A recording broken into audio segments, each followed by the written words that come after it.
the man who never dies. Jeffrey Epstein. Back again. It's just, you can't get him out of the news.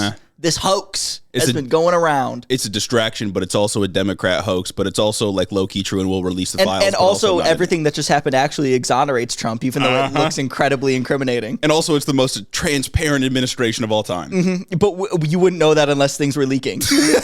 Most transparent administration ever, but not because of anything they did. Isn't it so cool that you guys know about all these behind-the-scenes pressure campaigns that are going on because they leak to the press, and we're actually addressing the leakers and trying to kick them out, but we're really transparent while it's going on? But I would never have told you any of that information. I love the state of things.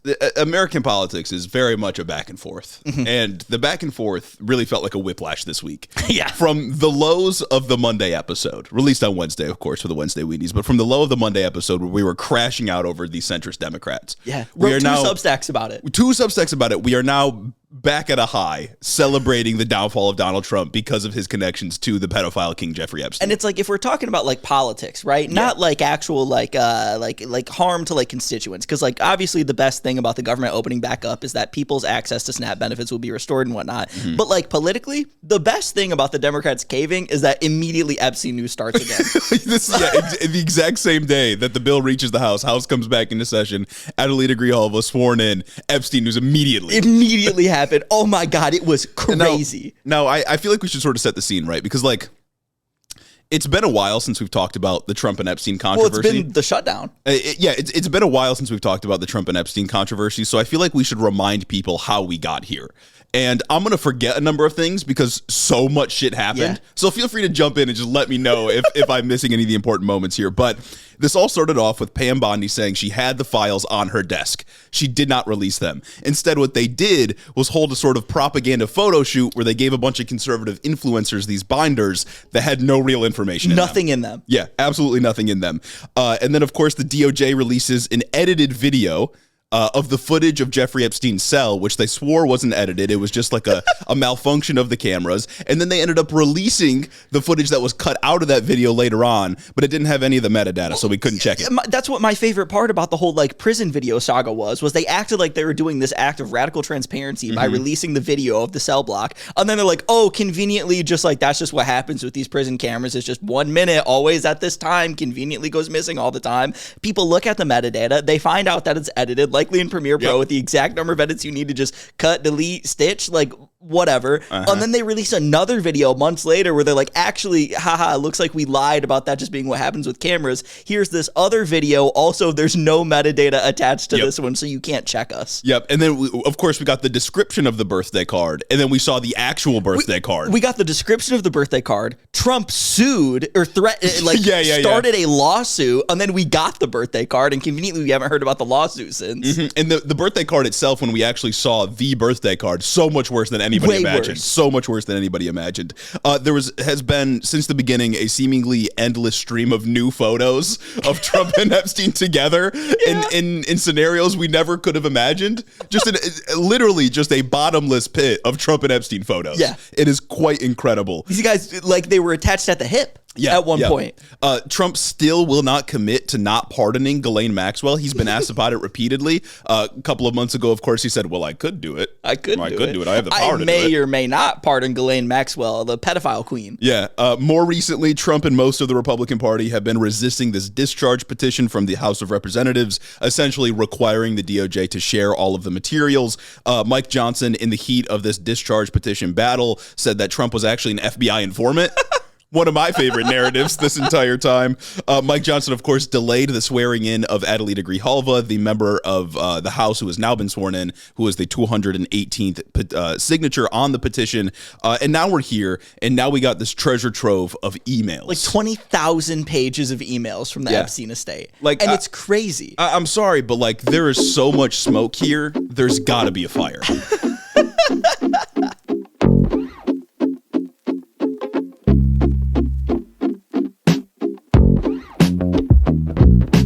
Welcome back to the show, everybody. What a week. Oh my fucking God, dog. Just from Monday, crashing out. And now on Thursday, we're back. It's so over, we're so back. We're watching the cycle happen in real time. The peaks and troughs, the ebbs and flows. It's all right here. It's an emotional roller coaster. The whiplash of this week has been insane. Yeah, no, it's ridiculous. But today is November 13th. That's a Thursday. We're here bringing you some Hito. And if you want early access to all of our content, if you want early access to episodes like this one, you got to become a patron. Come on, guys. Patreon.com/HitInTheUpSpot. Imagine if this news drops on a Monday. And Exactly. you got to wait all the way till Wednesday to hear your two favorite Midwest white boys talk about it. Who wants to do that? Nobody. You hit up the Patreon, get early access to episodes, and maybe get a shout out and get a postcard and a sticker. I think there was maybe like 3 or 4 hours post release of the last episode for the public where the shutdown was still the biggest story. Yep. And then after that, it was this Epstein stuff, of course. Yeah. So if you really want access to the news on time, you got to become a patron. Come on, guys. Come on. Yeah, and you'd be supporting us, of course, which is arguably the more important point. You can also go become a subscriber to our Substack. That's pretty cool. That's important. Written words. You like that. That's another dope way to support the show. Yeah, and if you've been finding it difficult to read in this time, then maybe you just want some bite-sized chunks from your favorite white boy podcasters, huh? How about that? How about that? It's completely free. Head over there, it's in the description. You can also leave us a 5-star review on Apple if you want to support the show. We got a couple to read off here today. This first one from Big Griff 73, 5 stars. One Mom Dillion out of 5 stars for the best tertiary news source on the planet. I've been listening for a few months now, and not only have I learned that good things are good and bad things are bad, but also to condemn Hamas and all political violence. Huge. Unfortunately, a broke college student, go green. I am a Wednesday weenie and Friday freeloader, but trust once I pull myself up by my bootstraps like I'm always told I can, I will be supporting independent media to my fullest extent. As you should. That's a respectable position to take. This next one from Moonlight Melody, Spotlight Moonlight, you know what I'm saying? Zomdillion stars to my non-parasocial friends. Huge news that you guys are starting a Substack. Finally, I will be able to spread the Hito gospel to those who refuse to listen to podcasts. Evangelizing is my calling, along with condemning political violence. Model review right there. True. Model review in this new Substack era. Oh, we love it. Shout out the Substack more. Share it with your friends. Share it with your friends. Subscribe, follow, blah, blah, blah. Put it on your little Instagram story. You know what I'm saying? And if you do have ideas for us, we would love to hear them. Oh, yeah. We want input from the community. We want to try to make it more community-based as well, not just us yapping at you. So we'll find a way to do this. You guys get enough of that, Lord knows. Yeah, we'll find a way to do that. But if you've got ideas for how we could run the Substack or what you'd like to see, the pace of releases, that sort of stuff, then let us know. Please. Let us know. We'll try to make it work. Jay Golden. This next one from Jay Golden, 1029. Hito gives me hope. My new favorite podcast. Oh. Shout out to my best man, Alex, who put me onto Hito. These guys have the best takes on political events. The only bad part is the pod is knowing that it will need to end eventually when we force these dudes to run for president and vice president one day. With the things I say on the show? We need, yeah, I don't know. That might be disqualifying. We need head in the office in the office. Huge. It's happened once. It's happened once. At least. This next one from, from Amik314, 5 out of 5 big dogs. Before anyone asks, I condemn Hamas and all forms of political violence. As a regular dude in New York City, I grew up surrounded by like-minded Democrats, but since the 2016 election, I felt more and more disconnected from the establishment do-nothing Democrats. I've had trouble articulating my opinions to other liberals without sounding like MAGA, and for a while, I thought I was in the minority. Until I came across Hito on Instagram Reels. Y'all are crazy if you don't think Reels is the place to be. What? Whoa now, buddy. I resent the accusation. Exactly. These two showed me that as a party, we don't have to blindly agree with the Joe Bidens of the world. We can hope for a future built on action, not just words. I proudly canvass for Zoran, and if I ever get the chance to meet him, I'll definitely recommend the pod to him. Huge. I'd love to see an interview with him and Hito in the future, manifesting, as the kids call it. Shout out to my boy Josh. I was just the best man at his wedding. Congrats, Josh. I believe that was the other review in here, or it's a crazy coincidence, who I recently got hooked onto Hito. Together, we're trying to convince a bunch of red-pilled bros in the Fortnite group chat to be human and join the revolution. And that's a noble cause right there. You got Hito out here revolutionizing the Fortnite group chat. Exactly. Come on now. Exactly. Where's my DNC check? Who else is doing that? Everybody's talking about, oh my God, how are we going to get the young men back? How are we going to get the young white boys back? How are we going to stop the all-right pipeline, rise of incels and whatever? Right here, folks. Come on now. But in the humble small town of Detroit. Right here. I do got to say, saying Reels is the place to be is like spiritually liberal. Like spiritually liberal derogatory, though. You know what I'm saying? It's spiritually establishment. I can't elaborate. I feel the same way. Instagram does feel very liberal. It is. Substack is even more liberal, but like in terms of short form video, that's Reels. Precisely. Yeah. Reels is like the Substack. No, I can't even say it's a Substack at Instagram. It's just like, dog, you can't pause. Like, Whatever. But the Substack of Instagram, that's like when Eric Adams is like, this neighborhood in New York is the fucking South Tel America Aviv This neighborhood of New York is the Tel Aviv of the city, which I love with all my heart. Shout out capitalism, shout out Israel. Nicaragua is the Puerto Rico of America.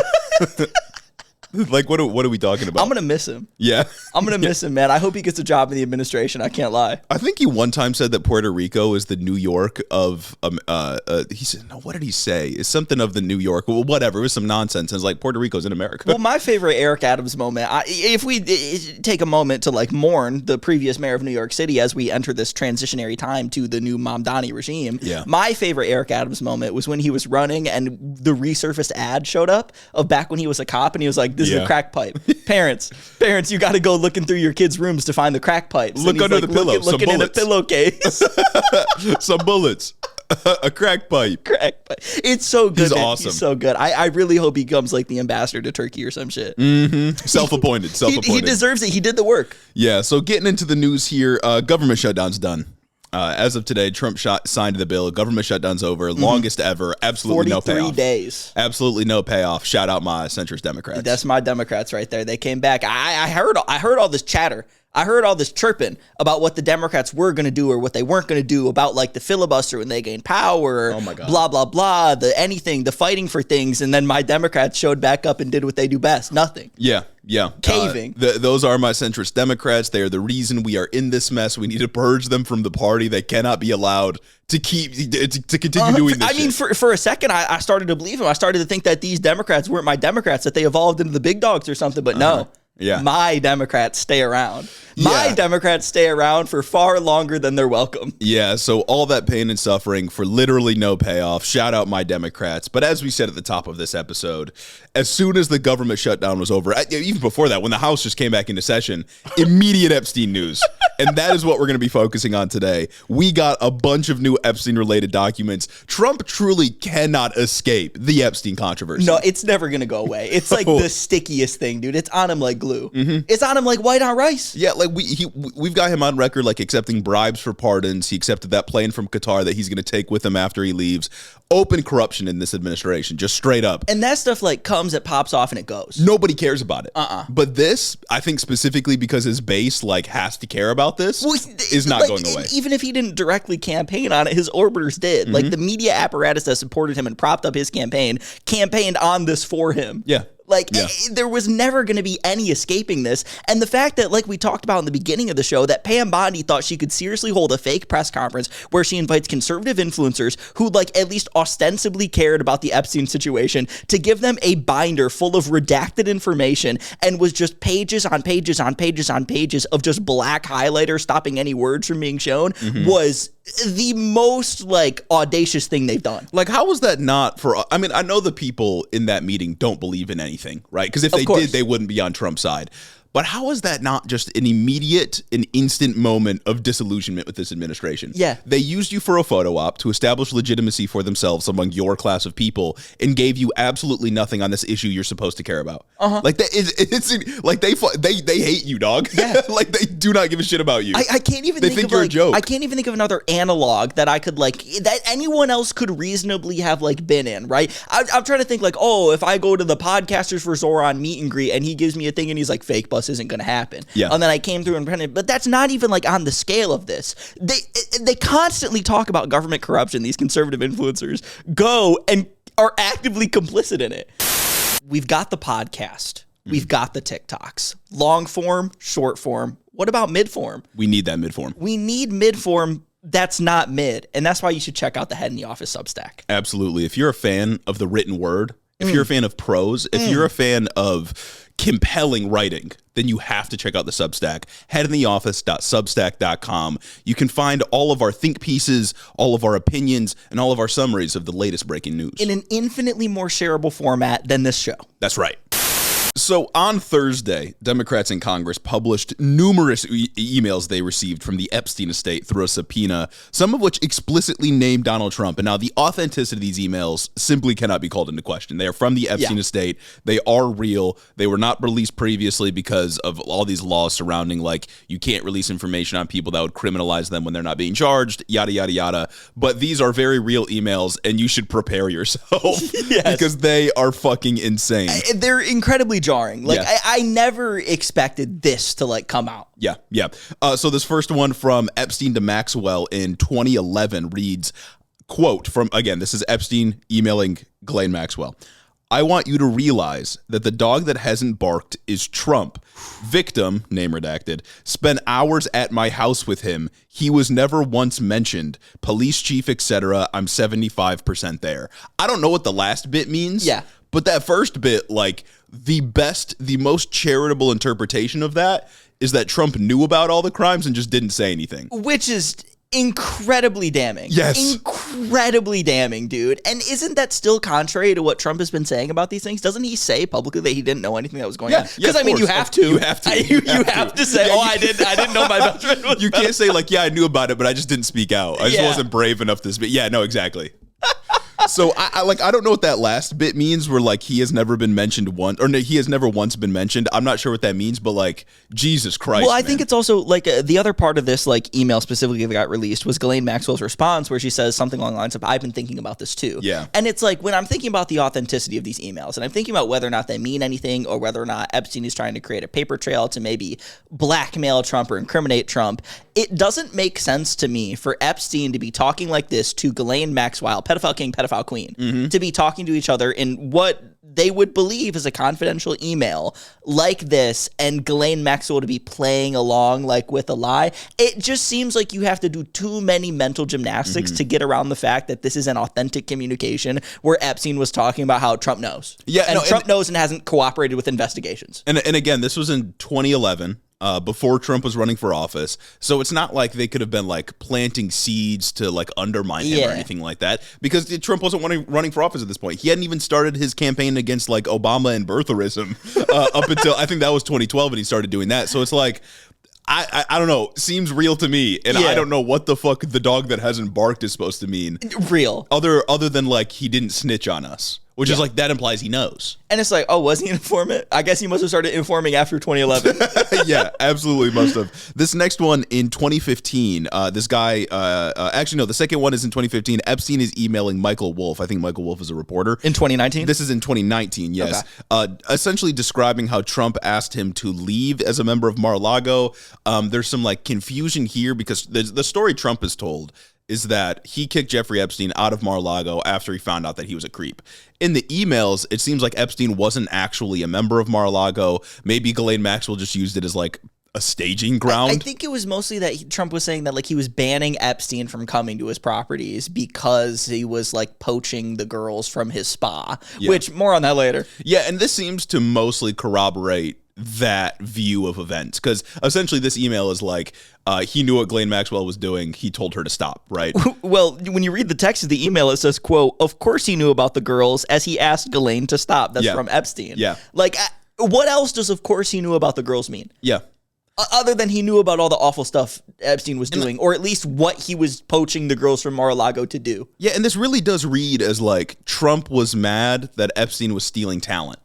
Like, that's the way that it reads to me. And also there's the question of, like, why were teenagers working at Mar-a-Lago? That's kind of my thing too. Like, nobody's talking about that component. It's like, not only why are teenagers working at Mar-a-Lago, because teenagers working, I don't know, as like a hostess at a restaurant on Mar-a-Lago is one thing. But, like, why are teenagers working at the spa? That to me just seems weird. If I go to a spa, I've never been to a spa, so forgive me if I don't know how this works, but it's like, if I'm going to a massage to a spa and I'm like, oh, and they give me a 17-year-old, I'm going to feel very uncomfortable. Yeah. I am not going to feel like I can relax in an environment when a 17-year-old is like tending to my that's not It's already disgusting. That's to think gross. About. That's fucking weird, dude. That's fucking weird. Why was Virginia Giuffre 17 when she was working for Trump at the Mar-a-Lago spa? Yeah. it seems like that's just kind of like softcore sex trafficking ring, and then they went to Jeffrey Epstein's hardcore sex trafficking ring. Yeah. Like, that fucking sucks. All of this is just so incredibly gross. Yeah, and I should say that the Trump administration, specifically Caroline Levitt, has come out and said that the victim of the first email that we read that was redacted was Virginia Giuffre. That's what their claim is. Not sure if that's exactly true, but that's what they're saying. So it seems to be Trump's claim was that, like, I was never with any of these girls. Epstein took them from my spa in Mar-a-Lago, not explaining why they were there in the first place. But then, like, I had nothing to do with them after that. But it seems like, according to that 2011 email, that might not be true. Somebody's lying. Somebody's lying. Like, every step of this is somebody's lying. And the reason why Republicans were quick to talk about, like, Virginia being the victim that's mentioned in the email explicitly is because there were some things that happened with 2016 depositions when Maxwell's lawyer, I believe, was suing Virginia because obviously they're trying to keep their sex crimes private and they don't want somebody going and exposing their, I don't know, pedophile kingdom or whatever the fuck was going on. And during the deposition, Virginia talks about how, like, oh, I didn't see Trump do anything. She says, I didn't see Trump anything. Trump didn't do anything with me. Even that's a little bit weird considering this email that we read off at the beginning where Epstein is saying that if we're to believe conservatives when they say that it is Virginia who's mentioned in that email, Epstein is saying that Trump and Virginia were alone at his house for hours. Virginia said in that 2016 deposition that she had never seen Trump at the house and that they had never done anything together and she had never witnessed Trump doing anything with any girls. No matter which way you slice it, somebody here is lying. I'm not saying that in the case of Virginia to, like, I don't know, like, question the credibility of, like, a victim, especially a victim who recently committed suicide. But I think, especially because when we look at what's going on here, when you look at how this woman was pressured by every powerful person, like, in the world to stay quiet, I don't blame her if she got some details right. I don't blame. It's a hard thing to navigate. But no matter how you slice it, things don't add up, and things don't add up in a way that, like, there's at least an implication that Trump was doing nefarious things and was doing bad things, or Trump was more involved in what's going on than he himself wants to lead on, if I'm to put it diplomatically. I wouldn't be surprised if in deposition Virginia lied for some reason because she was being pressed by the lawyer of the pedophile queen. Like, obviously, and she was being asked about people in prominent positions of power or incredibly wealthy individuals. I would be fucking terrified, like, on top of her already being the victim of a crime. I was going to say, you were abused for years. From a child, like being a minor. You've been abused for years by this woman, and then her lawyer is questioning you about things, and depositions already aren't very friendly. In general, imagine you're getting deposed by a lawyer for the League of Supervillains. I'm not going to feel very comfortable in that instance. You know what I'm saying? So yeah, maybe some things happen. I'm going to link in the description the ABC article that talks about that deposition and shows exactly, like, what Virginia said versus what claims originally were, because I do think that it is important to, like, look at that, considering that conservatives are using this dead woman's name to exonerate Trump when the things that she says do not fully exonerate Trump of any of these accusations. They maybe exonerate him from having done anything with her specifically or in her vision, but they do not exonerate Trump from being on the island and participating in the sex crimes that Jeffrey Epstein did, allegedly. I'm gonna protect myself here and not say definitively that he did anything, but none of this, none of what is coming out with these emails, none of these narratives convicts Trump or completely absolves him of what's going on. And that's important, but it is all incredibly suspicious and warrants further investigation. Yeah, especially when you pair it with how he's been acting for months now. Hit dogs holler. Saying it's a Democrat hoax, saying actually Obama put my name in there, but it's not real, but also it's real because it mentions the Clintons. Obama and James Comey put my name in there. Yeah, like telling the FBI, pulling the FBI agents off of, like, domestic terror threats and having them scrub the documents to cross out his name. Like, incredibly damning all the way down. This just makes it look worse. Yeah, and again, like, I don't like doing the thing where it's like, oh, if you're acting guilty, you must be guilty, because usually that's true. Usually that's just something people employ to, like, weaponize the justice system against, to, like, marginalize people that may be stressed. But, like, come on, man. There's a difference when you're, like, the president. Like, right? there's an extreme where it's like, no, you are acting guilty. Like, it's a spectrum. Yeah. Then the last email that the Democrats specifically released was a 2015 email between Michael Wolff and Epstein, having this exchange about Trump's relationship to Epstein and how they could essentially use it for Epstein's benefit at the time Trump was running in the primary. I believe this was, like, just when a Republican primary debate was about to happen in December of 2015. And they were talking about how Epstein could gain valuable PR or, quote, generate a debt, essentially how can we do power broker type shit with this guy if he's in power? Which is like, come on, man. Yeah. Come on, man. Just League of Villain type shit, man. These people suck and are evil. Yeah. So Congresswoman Adelita Grijalva, as we said, she was sworn in today or yesterday, whenever it was. I think it was Wednesday. Before the shutdown ended, and she immediately became the 218th vote on the discharge petition. Literally, as she was sworn in, she made a small speech and then signed the document. Yes. So she was just on top of that. Just a reminder that this petition forces a floor vote in the House of Representatives because Mike Johnson was refusing to do so. I wonder why. I wonder if he's running defense for his president or something like that. It will still have to pass the Senate. It would still have to be signed by the president of the United States. But at the very least, it will force a floor vote, which I suspect will pass, and that will be coming next week. So yes, petition has been successful. It's going to force a floor vote. We'll see what happens after that. I'm sure nobody in GOP leadership is happy about that, but it's a thing that's coming. Especially considering how they've reacted. Oh my God, and boy, have they reacted. Yeah. Trump is scared of these files being released. And like, again, it couldn't be more obvious. Once again, like, he is acting guilty, man. You don't act like this when you have something to lose. Yeah. You don't go out here and go like damn near scorched earth trying to stop something from getting released if it getting released implicates you or embarrasses you in some way. Even if it implicates or embarrasses your friends, I would not be going this hard to save you from embarrassment. Yeah, well, especially if I was tied up in this shit. Exactly. Like, can you imagine?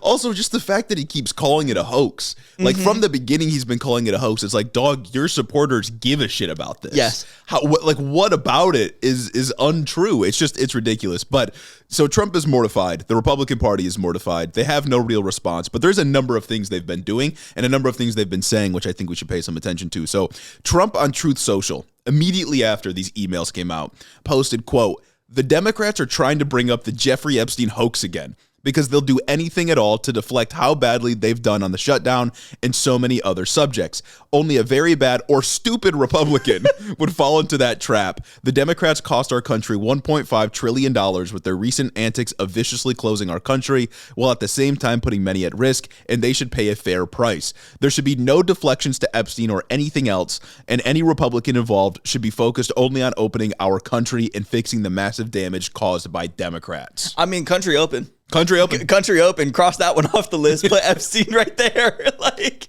come on now, dude. Come on. It couldn't be more obvious that he's trying to pressure these people. Yeah. He does not want these files released, and you have to question why.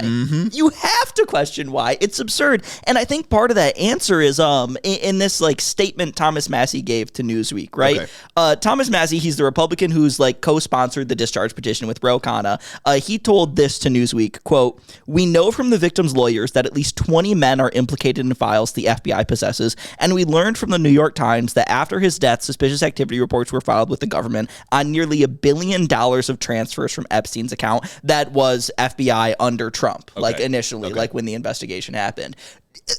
20 people being implicated in this, either one of those 20 is like Trump from the FBI, right? Or those 20 people are part of the rich and powerful that Trump wants to protect.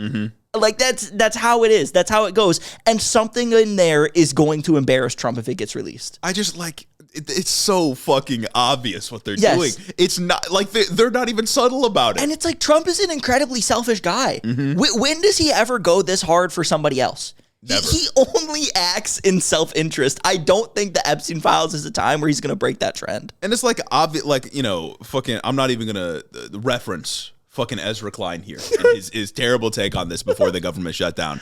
But saying like there's 20 people implicated in this. We know that Epstein used his money and his leverage over people that engage in these sex acts to be a power broker. Yeah.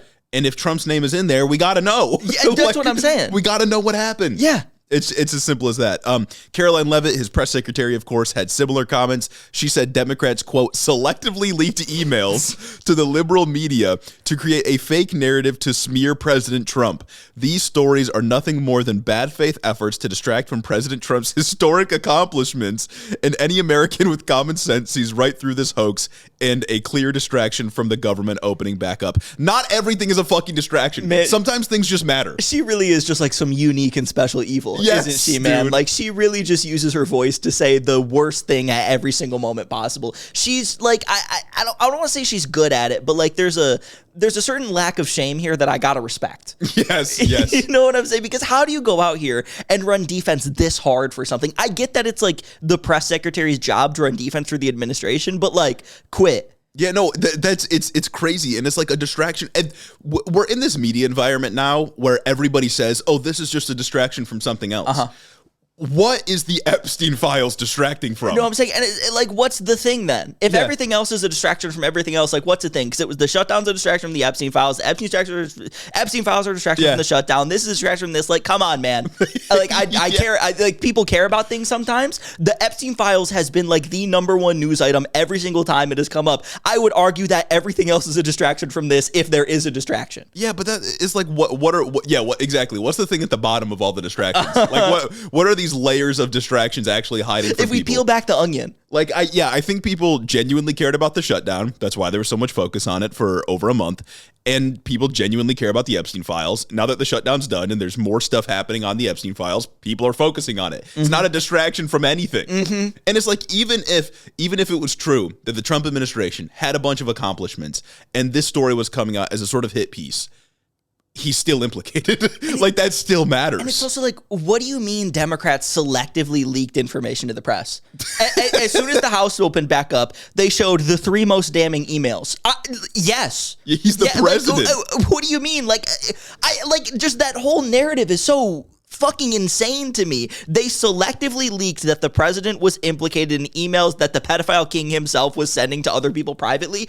Yeah, I think that's newsworthy. Yeah, I think those should get ahead of the other emails. And then what the GOP did afterwards was just release the other 20,000 pages of like email documents from the estate, and they weren't any better. No, they were worse, arguably. There was one email from Epstein who was at then a New York Times reporter that said, "Hey, you want me to send you a picture of Trump with like young girls in my kitchen in bikinis?"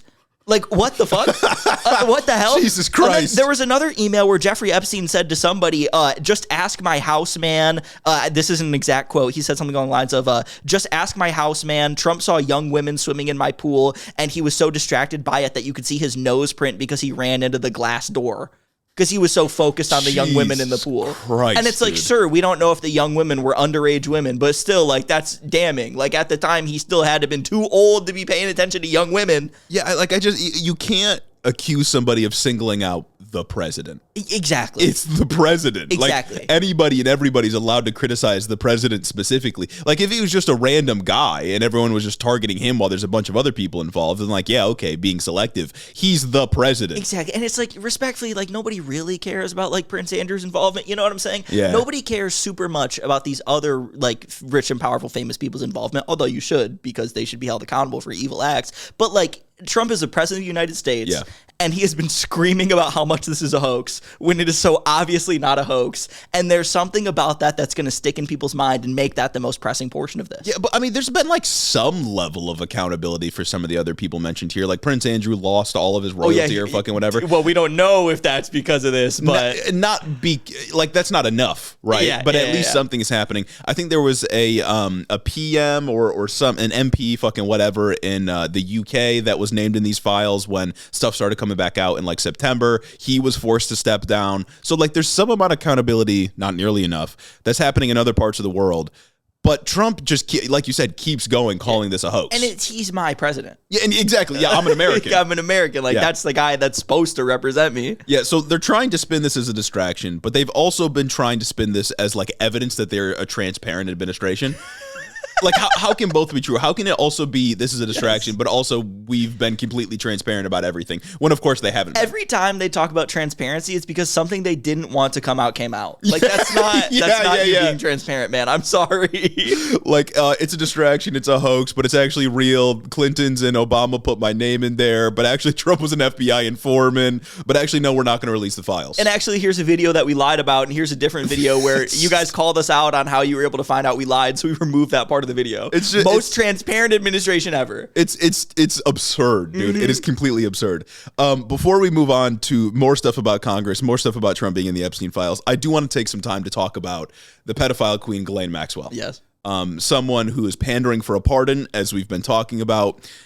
we've got a bit of an update here. Jamie Raskin has been doing some digging into Ghislaine Maxwell to figure out what the fuck is going on with her being in this luxury prison, Club Fed, right? I'm not kidding when I say this.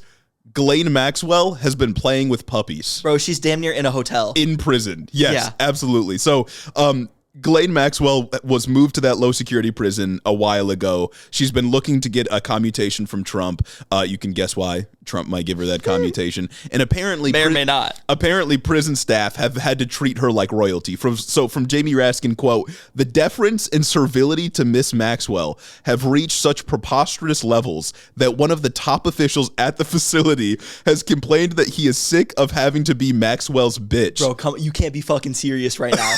You actually can't be serious right now. This is the pedophile queen. This is the woman who facilitated one of the most prolific sex trafficking rings of our lifetime. Yeah. This is an evil person, man. Yeah, moreover, apparently the warden of the prison has had to help her get documents and stuff for the commutation application she's filling out. She's had access to the internet to get different information and speak with her lawyers while in this prison. And then from NBC, quote, "According to the whistleblower whose identity the committee has not revealed, Maxwell has received what was described as concierge-style treatment at the minimum security prison camp that she was transferred to, including customized meals, permission to go to exercise areas after hours, and time to play with a puppy that was being trained by an inmate to become a service dog, among other things." That's not prison. That's an all-inclusive resort with concrete walls. Exactly. And that's just, come on, man. You can't be fucking serious right now. You actually can't be serious. That should be so disqualifying. She went and she met with the president's personal lawyer, right? Yes. Somebody who was Trump's personal lawyer did this thing where she's like, "Oh no, I never saw Trump," which is contradicted by new information that we just keep getting. And then all of a sudden she gets moved to a minimum security prison and Trump is refusing to deny pardoning her. Yeah. Yeah. This is impeachable. He wants positive testimony from Maxwell. He wants her to get out whenever she gets her pardon or commutation or whatever. He wants her to say that Trump had nothing to do with anything that happened and the documents are all false and it's a Democrat hoax. How is politics degraded to the point where this is acceptable? It's incredibly damning. This alone, just the way that he's treated Maxwell, moving her to a minimum security prison, essentially, like you said, allowing her to stay at a resort rather than prison where she should be for sex trafficking minors.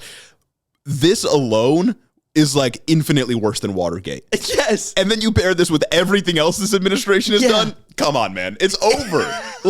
This is ridiculous. The president of the United States is mobilizing the forces of the state, using every power he has to prevent information coming out that would indict him as a pedophile with Jeffrey Epstein. What are we doing? Everything sucks so bad. And we're not even having impeachment conversations. No. If Obama accepted a jet from the Qatari royals that was going to be his after his tenure, he'd have been gone. He'd have been gone and Democrats would have voted for it too. But we can't even have those conversations because the GOP right now is a fucking cult. Dude, they've been so captured. They tried to impeach Biden for Hunter Biden laptop. That is Hunter Biden laptop is nothing compared to this. It's not a controversy compared to this, no. And it's there were some crazy things. Yeah, you know what? Biden did probably help Hunter Biden get some things using his position of power. Blah blah blah. Whatever. That doesn't fucking matter anymore. Dude, that's just plain old corruption. This is one of the worst crimes of the modern era. Yeah.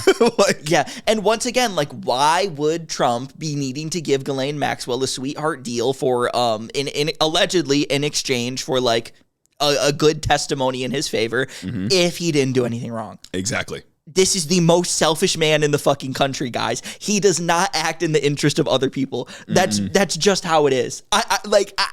If I'm looking at his past behavior, there's nothing that could lead me to believe that there's not something in there he wants to hide. Well, and it's Ghislaine Maxwell recognizes the position she's in.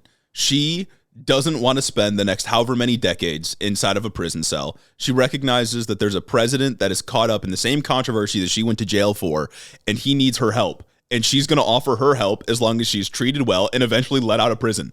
That's what's happening here. It's a quid pro quo. Yeah. What are we doing?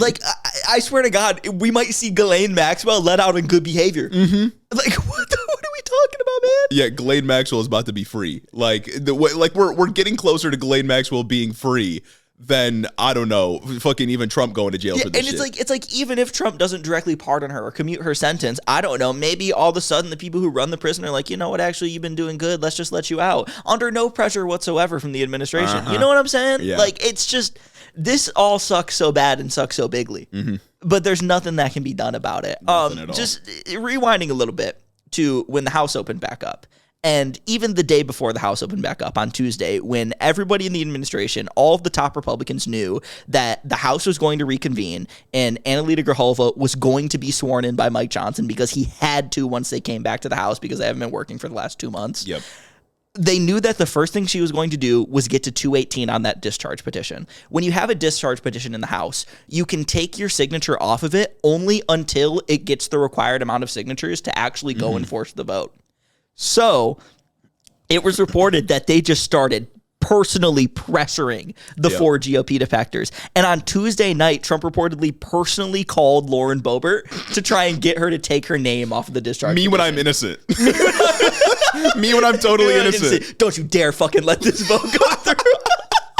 Me when I'm pressuring my closest allies in Congress that are seeming to turn against me. Me when I'm innocent. And it's like, that's not even the craziest part. Just calling her on Tuesday night isn't even the craziest part. Then on Wednesday, before the petition became official, Boebert was summoned to the White House Situation Room for a private meeting with Pam Bondi and FBI Director Kash Patel. Dude. Brother, when you hear about the Situation Room, when you're supposed to hear about the Situation Room, it's when, like, you kill bin Laden or a national emergency happens. Not when Trump, the president, needs to send his goons to pressure a congressperson into not voting to maybe expose him. Yeah. We're in the Situation Room to figure out how we can prevent Trump being outed as a pedophile. Like, what the hell?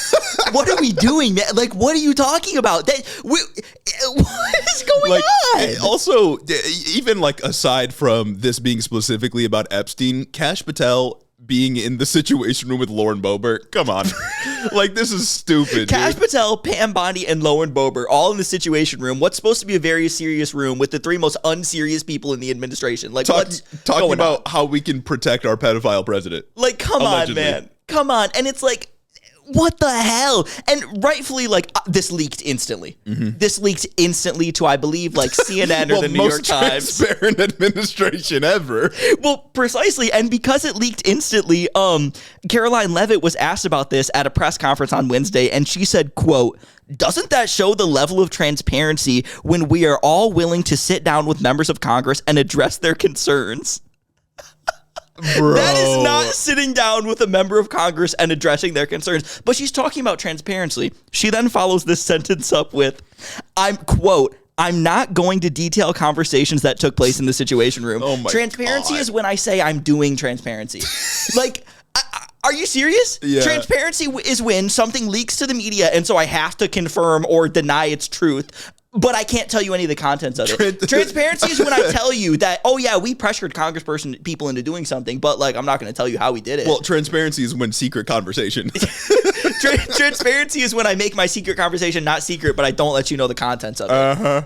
The only transparent thing here is how transparent you are with how corrupt this administration is. Like, I swear to God, man. Dude, if you don't want me to think that this is about you pressuring Lauren Boebert into protecting the president from maybe or maybe not being exposed for being a pedophile, then you need to tell me what the conversation was about. Yeah. You can't just say it happened. Well, like this administration at every turn thinks they can just get away with saying, no, don't worry about it. Well, it's like you can't have the conversation in like the most secure room in the entire nation. Literally. like that's why people are like, okay, wait a minute, this seems suspicious. We're having a transparent conversation in the most secure place ever. Like if you went and like if Kash Patel like joined a caucus meeting of the Republican Party and started speaking to people, even if it was behind closed doors, but it's with everybody there, like I would understand. They're trying to strategize. Yeah. But like pulling one member of Congress, one of the defectors, into the Situation Room with the director of the FBI and the attorney general and then pretending like you were transparent about it, you're just trying to find a way to protect the pedophile president. Like, you could have had that in an office. Yeah. You could have had that in any random office. It did not be the Situation Room. Like, that's nuts, man. That's nuts. Oh, man. Like, maybe Kash Patel just thought, like, oh, and this it's would be still cool. leaked. Yeah, it's still Who leaked it? Like, everything gets leaked in this guy. Nothing can stay secret. Not because they tell us, but because they can't keep a lid on anything they do. No, that's fucking funny. You say maybe Kash Patel just thought it'd be cool. Yeah. You know what? That's probably why it was in the Situation Room, because Kash Patel thought it'd be cool. Maybe he brought a challenge coin with him. Lauren, you could have this. Yeah, he said, don't Just vote against the withdraw your president. signature and you can have this really cool coin with my name on it. We simply cannot allow this information to come out. So if you vote no, I'll give you this challenge coin. I'll give you this really cool Punisher skull with revolvers and my name with a $sign in it, huh? What do you think? Wouldn't that be really cool? Don't you want to put this on your shelf? Like me, who also collects challenge coins as a civilian? Oh my God, dog. What the fuck else do we have here? It's so fucking lame, dude. We do have some, like, good news, though. Not that any of, like, this has been weird news, right? Oh, Because yeah. it's like, it's not like good news per se to get more and more suspicious that the president might be a pedophile, but it is good news that it's coming out and we're, like, getting the news in the first place, and that this isn't, like... It is an active cover-up, but it's not. You know what I mean? Like, there's a fine line to walk here. Well, this is like the only justice we can hope for. Exactly. Is like publicly destroying Trump's image, because like he's not going to go to jail over this shit. He's about to be like 80 anyways. What would that even matter? Yeah, exactly. So And, like the best we can hope for is to tarnish his reputation, and hopefully anybody else that's involved with these files too. Exactly. And with that, we get more news that's in that same kind of vein, that more and more House conservatives are starting to signal intent to vote for the release of the files now that the discharge petition is passed. So far, like from what I've read at the time of like writing these show notes, that was this morning on Thursday, so far I believe 5 additional House Republicans are now on board with actually passing the bill. Yep. So that's significant. But like, why not sign the petition then? I think it is. I think it's because the petition is like an additional like layer. Like it's an additional layer that they can hide behind. It's a lot harder to like, I don't know, say you're trying to run a race against these Republicans in their district. It's a lot harder to say they didn't vote for a discharge petition that went nowhere. Yeah. It's a lot harder to say I explicitly voted no on what's called the Epstein Files Transparency Act, I believe. Like, Yeah, that's true. That's true. You know, and it's like, especially because with the petition, they can just defer to the DOJ and say like, "Oh, they were going to give us the information. This was unnecessary." Exactly. But when it comes to this Republican voted no on the Epstein transparency. Yeah, I see what you mean. Exactly. And it's like, I know that last week or on Monday, I was talking about how Democrats thought it was a big win that they're going to get conservatives to vote no on the ACA healthcare. And I was like, nobody gives a shit how you vote in Congress.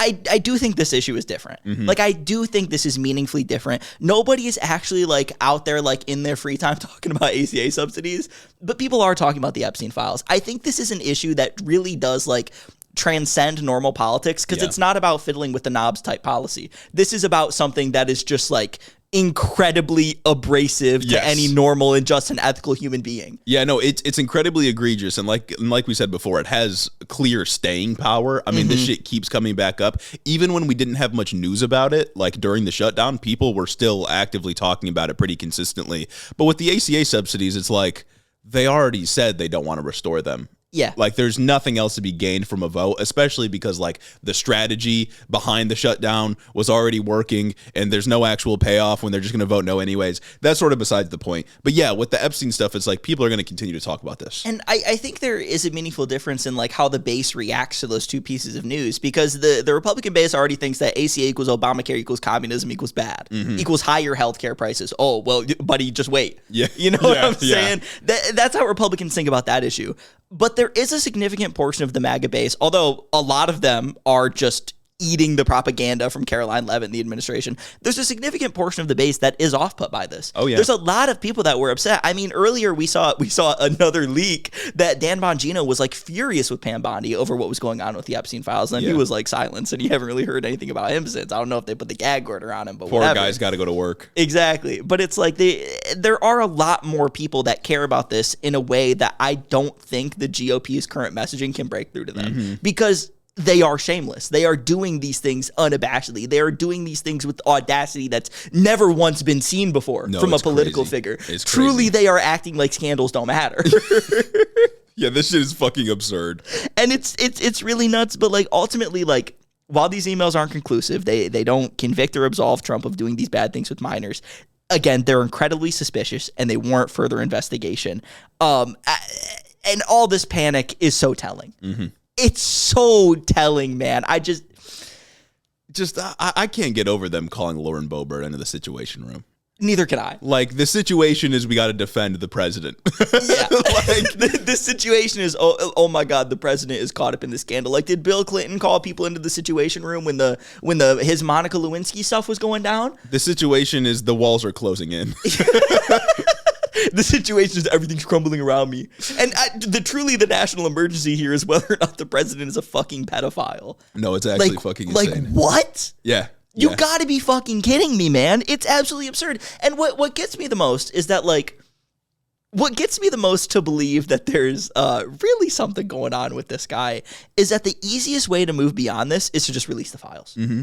If you truly didn't do anything wrong, if you are truly not implicated by any of the stuff that's going on with these files, if you don't have wrongdoing, if the people you're close with don't have wrongdoing, then just release them. Yeah.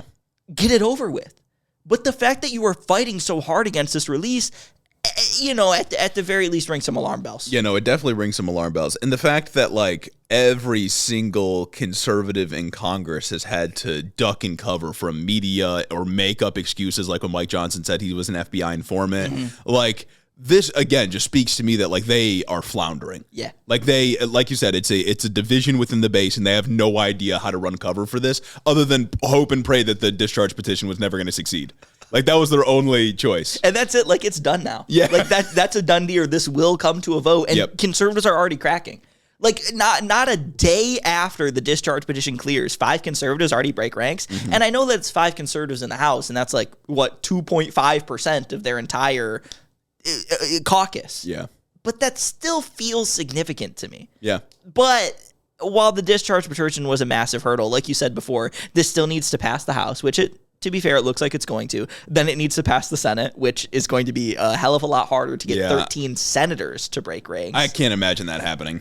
And then it needs to go to Trump's desk. And I mean, the best outcome is this becoming law and all these files being released. Yeah. The second best outcome is Trump vetoing it. Yeah, Trump vetoing the Epstein Transparency Act? Are you kidding me? Like, that's kind of crazy. You know what I'm saying? Well, Trump would veto it if somehow it gets through with only, 4 GOP defectors? Yeah. What is it? It's 53 to 47, so they would need 6, 7?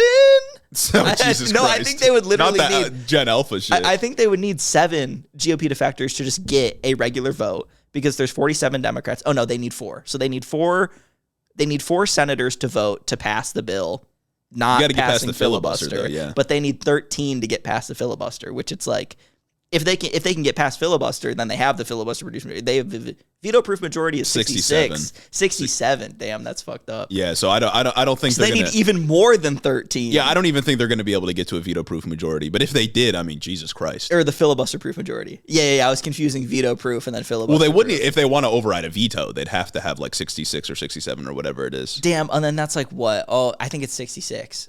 No, it would be 67 because that's slightly over 2/3. And then they'd need like what? 20? 20 GOP senators? Yeah. Yeah, no, that's fucked up. Yeah, I don't think it's going to happen. But yeah, getting Trump to veto the bill. Yeah. Oh, boy. See, that's the second best outcome. That's a week of headlines, dude. That'd be crazy. Uh-huh. That, like, if there was anything that would implicate the guy more. Yeah, I'm not releasing the files that implicate me. If you could get 13 senators to come through, 13 conservatives to break ranks and push this through, and then Trump vetoes it, come on, man. Because it would be like the bill essentially saying the public deserves to know about this Epstein conspiracy, and then Trump would be saying, no, they don't. Yeah, the public deserves to know. The people's house agreed that the public deserves to know, and then the one guy, the president, says no. Well, he won. He has got the mandate to heaven. He won by 1.5%. That's a landslide. Yep. So anything he does is justified. See, Democrats should have let the GOP take away the filibuster during the shutdown somehow, so that we could have just got this through. And yeah, Trump that would have made it a lot like easier. It would have made it a lot easier. Maybe we could still let them do it. Oh, Democrats would have been playing chess at that point, man. Yeah, like but no, my Democrats play checkers. Yeah, you get rid of the filibuster, government shutdown over. Checkmate, bitch. Epstein files released. At her lead degree hall, but checkmate, dunking. bitch. Veto this.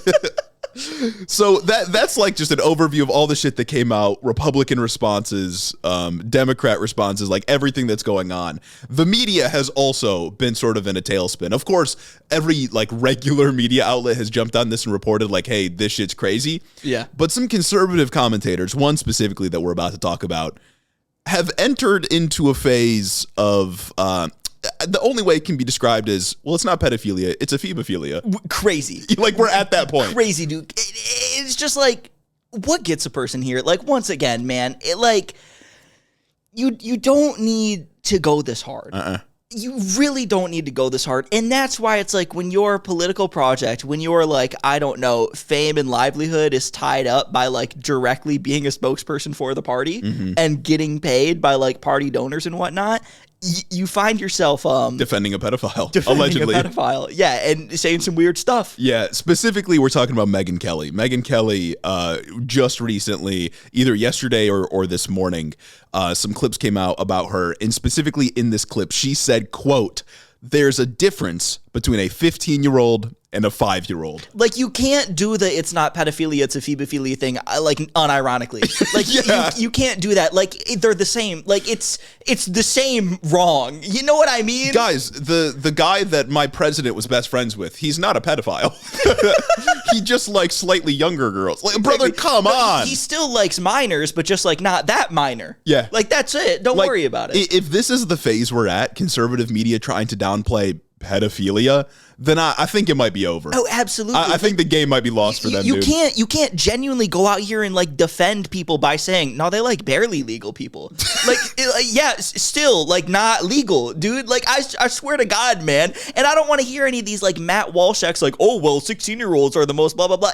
You're fucking weird. You should not be getting to the place where you're actually trying to like, I don't know, debate the logistics of what is and is not pedophilia and what is more morally acceptable within the pedophilia spectrum.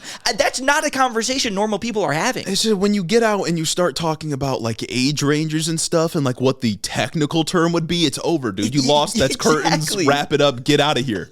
It's absolutely over. You can't be a technocrat. You can't be a policy wonk about pedophilia. You can't do that, man. It's all just wrong and gross. That's how the joke goes. Yes. Is that like, technically it's not pedophilia, but when I describe it that way, it makes me seem like a pedophile. And it's like every time a piece of Epstein news comes up, I always think about that joke and I'm like, oh, should I drop that one? But I feel like it's too niche and makes me look weird. Yeah. But now we got conservatives genuinely like doing the thing. Unironically doing the thing. Oh my God, man. Dude, I don't know how we got here. I don't know how we got here. Well, we got here by them defending Donald Trump's connection to Jeffrey Epstein. We got here because it's a cult. Yeah. And it's breaking down and it's all falling apart in front of our eyes, at least hopefully. Yeah, no, I cannot imagine getting to that level of just pure delusion. Yeah. Like, putting my name to that opinion online, my face to that opinion. Putting my name, image, and likeness down. Yes. Next to, oh, it's a 15-year-old, not a 5-year-old. Come on, brother.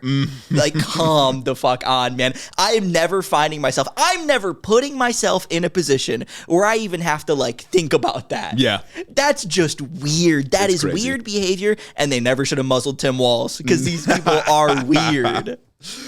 Moving on here, there's a couple of other things we have to talk about today. That's obviously the biggest story, and I'm going to imagine will continue to be into next week. But there's a couple of things that Trump did under the cover of darkness as Democrats absolutely fumbled the shutdown that we should talk about. Okay.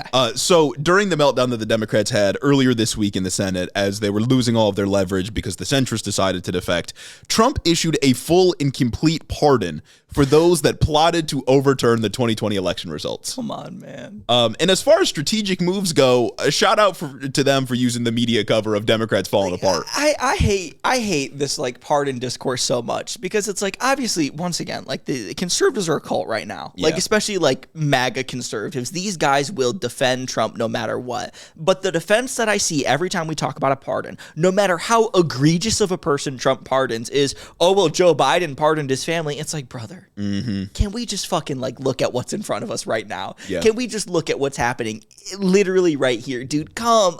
Rudy Giuliani got disbarred for like the things that he said while he was trying to like defend these lies. Yeah, well, I mean, Rudy Giuliani just got a pardon. Exactly. Rudy Giuliani is among these people that just got a pardon. It's like, yeah, well, first of all, appeal to hypocrisy. You know what I mean? That's a logical fallacy. We shouldn't accept that ever. But also, it's like, if it's bad when Joe Biden pardons a bad person or uses the auto pen to pardon, 2,000 people or whatever, then is it not bad when Trump does it too? Like, are we not going to be consistent and call this out? I called out a number of Joe Biden's pardons at the end of his administration because they were dog shit. He pardoned that like Kids for Cash guy, and we talked about it because that sucks bigly. Honestly, at this point, it feels like the pardon power just isn't worth it. Yeah, no, we should just get rid of it. It's like, too powerful. It feels like it's always just kind of used to like get bad guys free. Like maybe sucks. Maybe it needs to be like a fucking a committee that people that we vote for or some shit like that. Congress needs to fucking approve the pardons or something, man. Because it's like there needs to be more people that like have skin in the game. And it's crazy that Trump is pardoning these kinds of people like during his administration. I get that like he's not supposed to be able to have a third term, so it's kind of like this whole thing is like a lame duck thing, but it's like, these are pardons you're supposed to do on your way out. Yeah. These are pardons you're supposed to do in January before you leave. Not in the first year of your term. Well, yeah, but he had the cover of the Democrats falling apart. So figures that were getting pardons are Rudy Giuliani, Sidney Powell, Mark Meadows, and Sidney Powell got a pardon, and a couple of others. These are not the rioters at the Capitol, who, of course, have already all been freed and pardoned. These are people who actively helped to steal the election for Donald Trump. He also signed pardons for dozens of people who submitted false paperwork claiming to be legitimate electors in the 2020 election. So everybody involved in the false elector scheme gets a pardon. Like, is that not just fraud? Yeah, well, I mean, pardons have, like, there's no balance of power on the pardon. You just get to do it. No, of course, yeah. You just get to pardon people for no. You could pardon a fucking murderer if you wanted to, like. But it's like that. There's no check. Come on, man. The pardon, of course, doesn't absolve any of these people from potential state charges, but still pretty crazy because, like, the fake electors, especially, obviously committed a crime. Like. We got them. They put their name on the paper. Exactly. That's a crime. Like they did a fraudulent thing. Yeah. The interesting part here is that a lot of these like middlemen and lawyers and such, they've already pled guilty, some of them, to like state level felony charges. But we're still like offering pardons to criminals that like already pled guilty to trying to steal an election. Man, that's so sad. So it's largely symbolic, and others didn't even get charged with anything. Like Rudy Giuliani wasn't charged with a crime or anything like that. So to me, this being like largely symbolic seems to suggest that like as long as you're trying to steal an election for Trump, you will get a pardon if Trump is in power. Well, once again, as if you do anything for Trump, if you come out as pro-Trump in any way, Trump will pardon you. That's fucked up and stupid. And it's like these symbolic pardons, they're so fucking annoying, man. And it's like, I already know that Blue MAGA is going to come out and like talk about these pardons, the pardons for Sidney Powell and Rudy Giuliani, the same way that like MAGA guys talk about the pardons for Anthony Fauci and blah, blah, blah. Hunter Biden. And Hunter Biden. It's just like, it's like so fucking dumb, man. And I hate it all. And I really am starting to just hate the fact that the president can do that. Nobody cares about abuses of power. No. Nobody cares about just the malicious use of power to benefit yourself. Yeah, I mean, the message is like, do a riot at the Capitol, you can get pardoned. Plot a coup for the president, you can get pardoned. Inflate the value of Trump's cryptocurrency, and you can get pardoned even if you are doing money laundering for Hamas and Al-Qaeda. You can get pardoned. Give Trump a donation, or have your mom give Trump a donation. You can get pardoned, even though you're the most prolific like internet drug trafficker of this century. Yeah, it's pay to play, man. It's purely pay to play, and it's not good. Not good at all. It sucks really bad, and it's like I get that the pardon's supposed to be like the way the executive can check the judiciary, but like nobody fucking checks anybody anymore. No. No. People just use whatever the check is supposed to be to do awful things. Like everything feels like it's broken in such a significant way that it doesn't matter.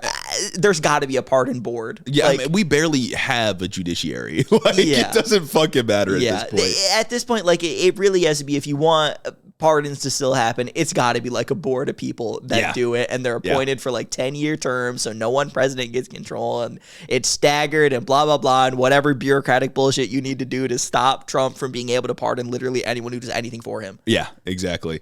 Lastly, just one extra here that I saw today, an interesting article out of the New York Times. Trump is just obliterating housing first grants. Oh, cool. They're adding a ton of different conditions onto these. Essentially, these grants go out to different I think nonprofit groups or localities, municipalities and stuff. And so far there's been like no conditions on them. You get the money, you build housing along the Housing First program, right? Okay. We want to put people into homes and then we can help them so they're not homeless anymore. Trump is adding like shit like work requirements and requirements that you go and get like mental help and shit like that.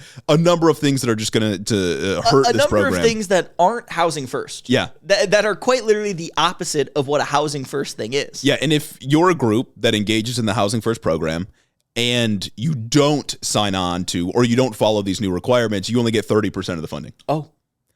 So we've got, on one hand, Trump is saying 50-year mortgage, 1 million year mortgage, you're never going to actually own your home. And on the other hand, on the other side, so you're trying to buy a home, 50-year mortgage, never paying that shit off. Man, I saw some people do math about the 50-year mortgage and like break down exactly like, and while I still hold the idea that like interest isn't the limiting factor in stopping people from becoming homeowners. The interest on a 50-year mortgage is fucking ridiculous. That's what I was saying last time, yeah. Oh my God, dude. It was, oh, Jesus Christ, man. It's already on a 30-year mortgage. It looks like you're paying like twice as much in interest. Like you're paying the value of the home plus the value of the home in interest. On a 50-year mortgage, it's like a billion times more. Yeah. Like, you just own nothing and will be happy. Yeah. So when it comes to the home ownership front, you're never going to own your home 50-year mortgage. Who knows? You'll get to live in it for 2 years before you die. Yeah. And then on the other side, where people obviously cannot afford homes, we are just completely defunding programs designed to put people in homes so we can help them. Like the Trump administration's solution to the housing crisis is nobody gets housing. Like bank own every house. Yeah, it's absurd. I hate commercials. Me too. I hate listening to them.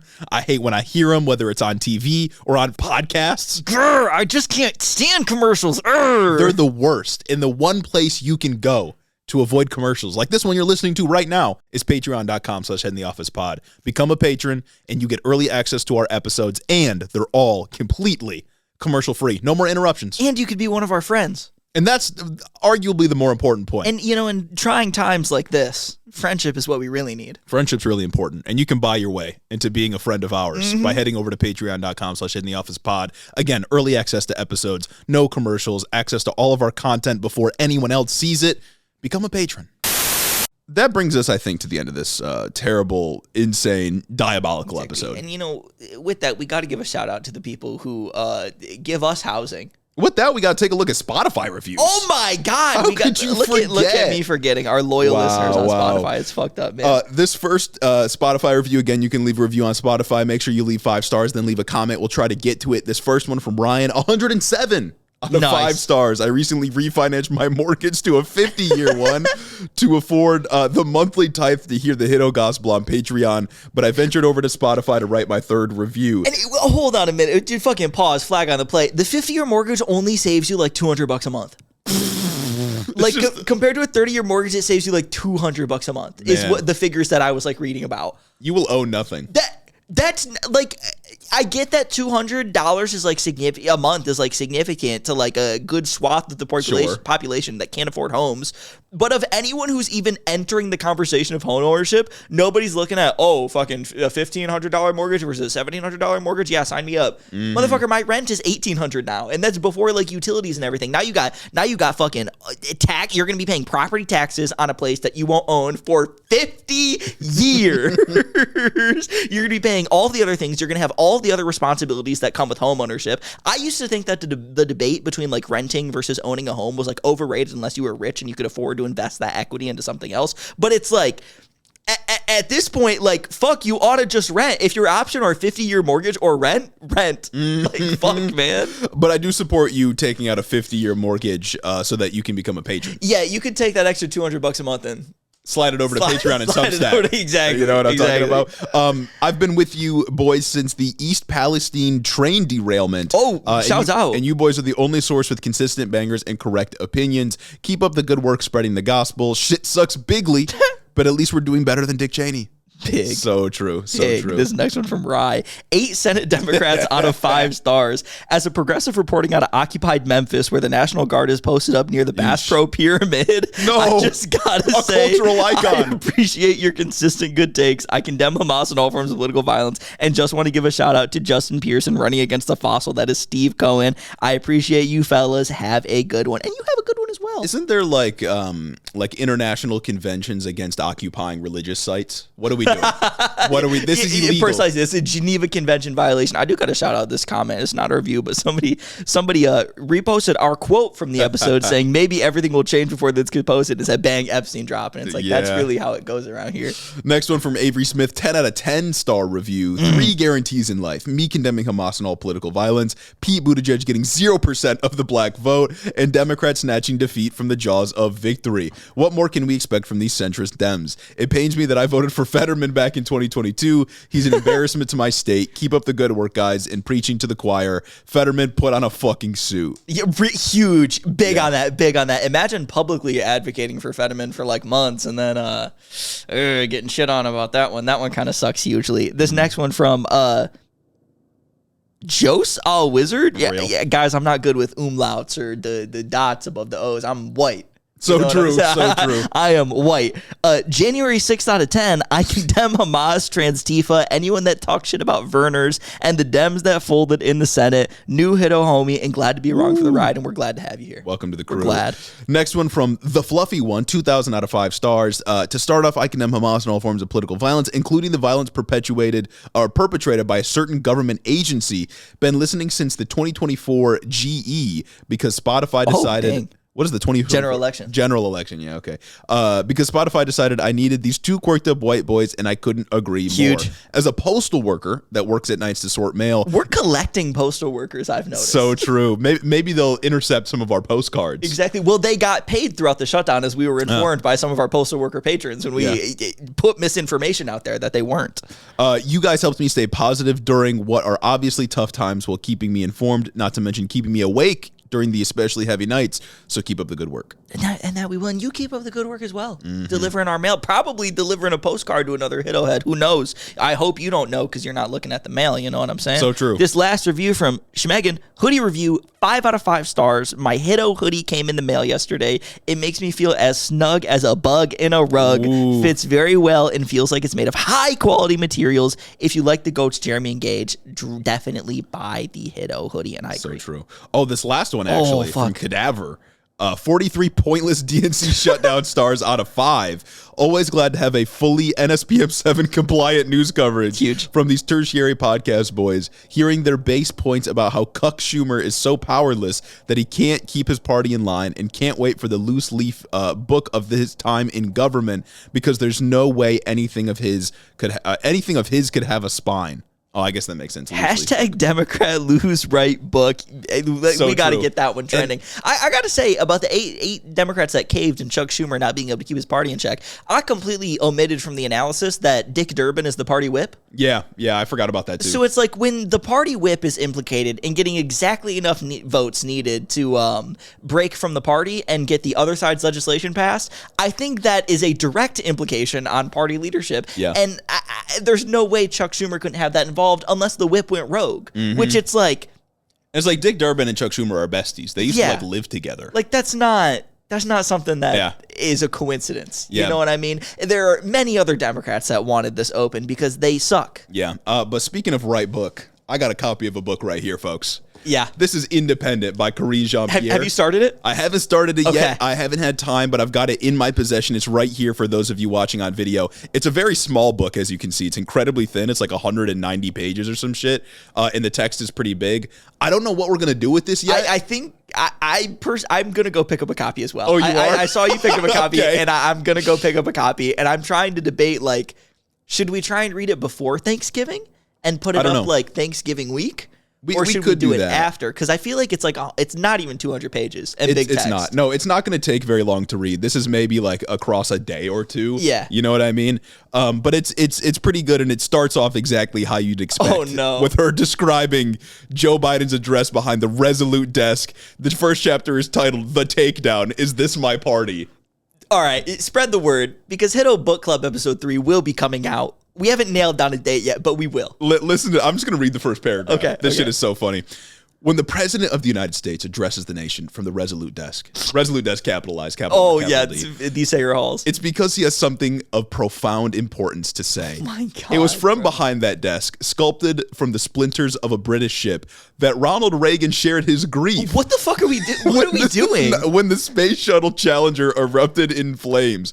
It was where President George W. Bush spoke to the fears felt by millions after the terror attacks of September 11, 2001. And it was where President Joe Biden sat on July 24th, 2024, to let the world know he wouldn't seek a second term. What the fuck? Because those things are all equal weight. In her mind, those things are all the same. What a way to start. Biden not seeking a second term was Karine Jean-Pierre's 9/11. Dude, what a way to start this.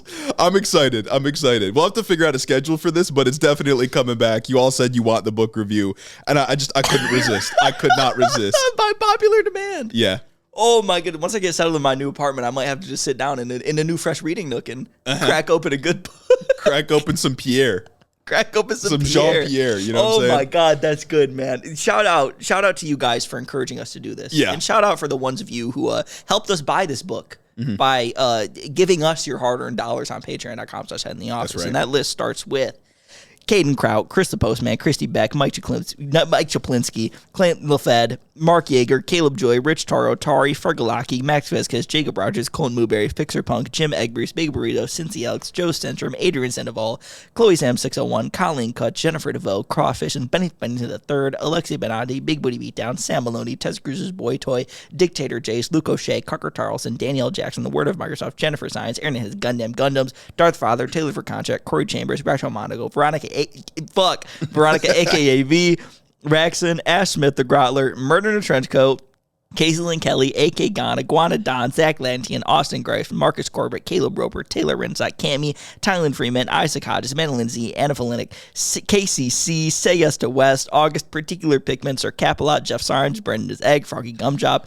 Jackie Boy, Shameless, Coherent Babbles, MJ is Sharp, Michaela Muncie, The Wallace 3000, Chris T, Kashan Lala, Amanda R, Tyler J, Particulon, Memfrez, Ron Stiletto, Midwest Marxist, Joe the Mailman, Gary from West Michigan, Shawnee GG, Juniper Not Jupiter, Stacked Crabs, I Crowley, Urban Peach, Lord of Forlorn, Holt Forsyth, Booty Snakes, Do Fairy, Chelceratops, Austin Lima, Lane Waltz, Azim Fida Hussein, Gorgeous Girl Mukes, Brooklyn G, Noverk the Dastardly, Goldthorn, Addy Book, Merlin, Cryobongi, Sergeant Pookie, Hoodie, Kim Kitsragi, Rose Grimm, Kristen, Jamie the Young Extremist, Jack the Heathen, Archer W, Evan Mingo, AJ Torres, Elo Nico, Jake Hall, Seth Schmidt, Noah Sajas, Majawa, Ultra the Dragon, Mercy Boku, Dick Cheney and 6 Inch Heels, Luke Wechter, Henry Kraggles, Tristan Ringsmith, Yaya, Azura the Atheist, Aiden Reese, Deep State Agent, Puddle Pirate, Southern Lefty, Lark 61, KC, Cannonman, Troy H, Rourke Muffalo, Nahan San Diego, Nick from New Haven, Connor Nick, Soundlogic, Sleven, I Have Never Made a Woman Orgasm, John from Houston, Jordino, Haley Weibold, Pablo Vasquez, Nurse Jen, Soul DJ, Maple, Big Dog,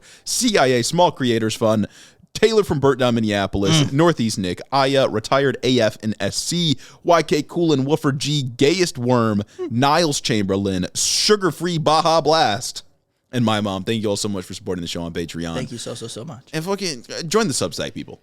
Join the Substack. You know what to do. It's Join important. the Substack, comment. Be in community. You know, there's not enough of that these days. And you could do it over there. And we'll see you next time. Have a great weekend.